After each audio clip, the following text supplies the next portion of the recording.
जी आदाबाद भाई। तस्लीमा क्या मसरूफियत है भाई, आज क्या हुआ? भाई देखें, आप साथियों के लिए सब चीजें तैयार हो रही हैं। बेहतरीन रमजान का तोहफा, माशाल्लाह। रमजान का तोहफा ये देखिए।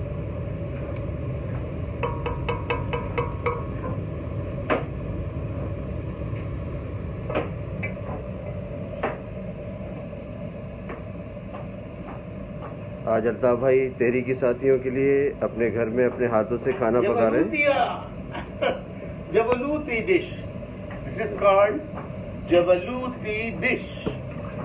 ये जबलूती डिश क्या होती है अल्ताफ भाई? ये मेरी इजाद करना है। जबलूतिया, जबलूती डिश। ये क्या होती क्या है भाई? ये बस जब खाते हैं आदमी उसके बाद बताते हैं क्या है। अल्लाह।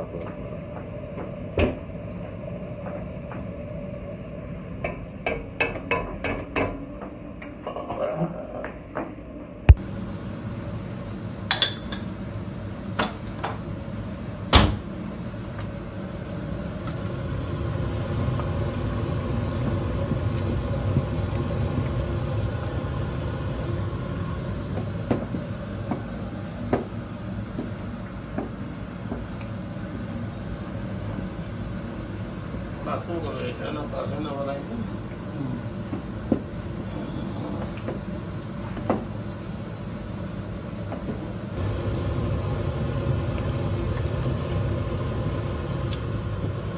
भाई जी